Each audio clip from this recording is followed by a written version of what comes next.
10वीं क्लास तक उनको सिखाओ, 10वीं क्या बीए तक, सेकेंड ईयर तक, कि गलत आदत ना पड़े। एग्जाम्पल के तौर पे मैं कल शाम को बता रहा था, परसों यहाँ बैठ के बाजी बैठे थे, सब बैठे थे, आपने कुत्ते देखे हैं। एक कुत्ता ऐसा है जिसके पैर पर पैर यदि खा जाए तो किसी तो प्या प्या प्या करके रह जाए, काटता नहीं है। और एक कुत्ता ऐसा जो एक किला दूध भाज कर पिंडी पकड़े, क्या फर्क है? वो भी कुत्ता, वो कुत्ता है, वो पिछले जन्म का 3 एज का बिगड़ा हुआ है। यदि आप में गुस्सा है तो अगले जन्म में गुस्सा रहेगा। इसलिए सबसे मनुष्य शरीर सबसे दुर्लभ है, और उसमें भी किशोर अवस्था बोलते हैं टीनेज को, वो सबसे ज्यादा अच्छी होती है। दूसरा सवाल था, उसका उत्तर बताया कि सबसे बड़ा दुख जो है मनुष्य मौत है। मौत भी इतना बड़ा दुख नहीं है, मरता तो एक बार भी है, लेकिन जो गरीबी है, जो दरिद्रता है, वो रोज मरता है बेचारा। गरीबी से बढ़ के कोई बड़ा दुख नहीं होता है। तो फिर सुख कौन सा है? संत समागम, यदि संतों का मिलन हो, अच्छे व्यक्तियों का मेल हो, उससे बड़ा सुख नहीं होता। तुलसीदास ने कहा है, संत समागम हरि भजन, तुलसी दुर्लभ दोय, सुत दारा को लक्ष्मी, घर पापी के भी हुए। संतों का समागम और हरि का भजन, ये दो दुर्लभ चीज होती हैं। बेटा, पत्नी, धन दौलत, ये तो पापी के पास हो जाती है। एक वेश्या अपने शरीर को बेचती है तो उसके पास पैसा हो जाता है। पैसा कोई सुख नहीं है। संतों का संग से बड़ा कोई सुख नहीं होता है। अगला प्रश्न, संत का सहज स्वभाव क्या है? मन कर्म वचन से परोपकार करना ये संतों का स्वभाव है। संतों का स्वभाव है मन से, वचन से, कर्म से। देखिए, कुछ लोगों ने ये कहा है कि नूनी घी जो मक्खन होता है वो बहुत कोमल होता है, बहुत सॉफ्ट होता है, बहुत मुलायम होता है।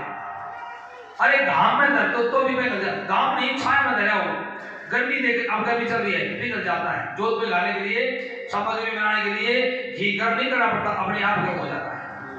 थोड़ी सी गर्मी में गर्म हो जाता है। लेकिन संतों का हृदय उससे भी ज्यादा कोमल है। तुलसीदास ने कहा, कवियों ने संतों के हृदय को मक्खन के समान बताया, लेकिन तुलसीदास मना करते हैं, नहीं, झूठ बोलते हो। मक्खन को गर्मी लगेगी तो ही मक्खन पिघलेगा, लेकिन संतों का हृदय तो दूसरे के दुख को देख के पिघल जाता है। यदि हम मक्खन को फ्रिज में धर दें और चूल्हे में आग बालकर पानी धर दें तो उस पानी को गर्म होता हुआ देख के मक्खन पिघल जाएगा? नहीं पिघलेगा।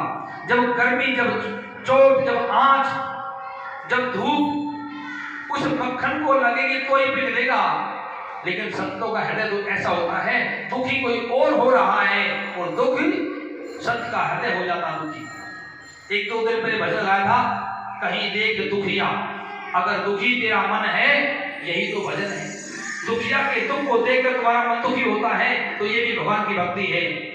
संतों का हृदय, तुलसीदास ने कहा है, संत हृदय नवनीत समाना,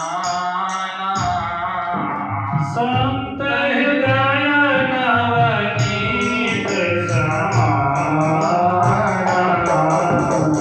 कहा कवि न पर कहत न जाना, कहा कवि न पर कहत न जाना, निज परताप दवाई नवनीता,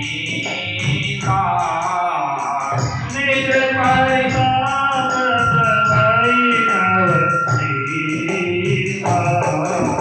और दुख दवाई संत सुनीता, और दुख दवाई संत सुनीता। ये होता है संतों का हृदय। और असंत क्या होते हैं? वो दूसरों के दुख के कारण